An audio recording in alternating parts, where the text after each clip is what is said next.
శివరాత్రి రోజు ఉపవాస జాగరణలు ఎందుకు చేస్తారు? శివరాత్రి చాలా ప్రత్యేకమైనటువంటి రోజు. శివరాత్రి రోజు ప్రతి ఒక్కరూ ఉపవాస జాగరణలు చేయాలి. ఉపవాస జాగరణ అంటే ఆవాసం. జాగరణ అంటే మనల్ని మనం జాగృతం చేసుకోవడం.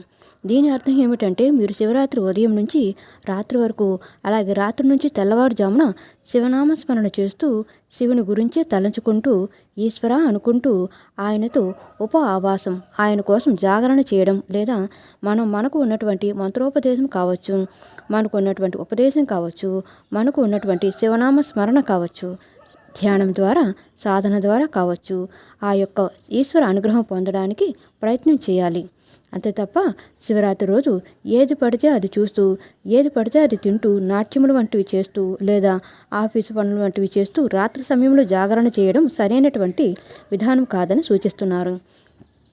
శివరాత్రి రోజు ఉపవాస జాగరణకు సంబంధించినటువంటి పురాణ ఇతివృత్తం ఇలా ఉంది. పూర్వం గుణనిధుడు అనేటువంటి ఒక దొంగ ఉండేవాడు.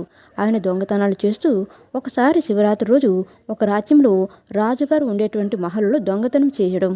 అప్పుడు అందరూ అతను ఒక దొంగ వచ్చాడని గుర్తించి రాజభటులను వెళ్ళి పట్టుకోమని చెప్పగా, ఆ రాజభటులు అందరూ ఆ దొంగ కోసం తెగ ప్రయత్నం చేస్తున్నప్పుడు ఆ దొంగ ప్రదోషకాల సమయానికి ఒక పాడుబడ్డ శివాలయంలో దాక్కోవడం, ఆ రోజు ఉదయం నుంచి ఏమీ తినకుండా ఉపవాసంతో ఉండడం.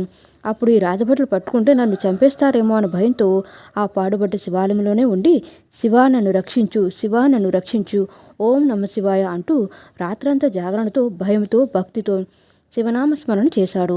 అలా మహాశివరాత్రి రోజు శివనామస్మరణ చేస్తూ శివాలయంలో ఉండి ప్రదోషకాల సమయంలో చీకటి పడిన తర్వాత తను కట్టుకున్నటువంటి వస్త్రాన్ని చింపి అక్కడ దీపాన్ని వెలిగించి ఆ దీపంలో శివారాధన చేస్తూ శివనామస్మరణ చేస్తూ గడపడం చేత ఉదయాన్నే ఆ రాజభటులు అందులో ఉన్నాడని గమనించి అతను బయటకు తీసుకువచ్చి సంహరించిన తర్వాత మరుసటి జన్మలో అతను కళింగ దేశపు రాజకుమారుడుగా జన్మించెను. కొంతకాలానికి ఆ రాజకుమారుడికి జ్యోతిష్కుల ద్వారా తన పూర్వజన్మ వృత్తాంతం తెలియడం చేత ఆ విషయాన్ని విన్నటువంటి ఆ కళింగ దేశపు రాజకుమారుడు రాజైన తర్వాత తన జీవితాంతం కూడా ప్రతి శివరాత్రికి ఆ కళింగ రాజ్యంలో ఉన్నటువంటి శివాలయాలు ధూపదీప నైవేద్యాలను చేయడం చేత ఆ కళింగ రాజే కుబేరుడు అయ్యాడని, కుబేరుడికి సంబంధించినటువంటి పురాణ ఇతివృత్తం ఈ శివ పురాణంలో శివరాత్రి కథగా చెప్తూ ఉంటారు. అంటే తెలియకుండా ఒక దొంగ శివనామస్మరణ శివరాత్రి రోజు చేయడం చేత రాజు కావడం, ఇంకా రాజు తెలిసి శివరాత్రి రోజున ధూపదీప నైవేద్యాలతో పూజ చేసి కుబేరుడు అవడం చేత మనం తెలిసి కానీ తెలియక కానీ శివరాత్రి రోజున కనుక భక్తి శ్రద్ధలతో శివనామస్మరణ చేసినట్లయితే శివుడి యొక్క అనుగ్రహం చేత మనకు అభీష్ట సిద్ధి కలుగుతుందని ఈ పురాణాలు చెబుతున్నాయి.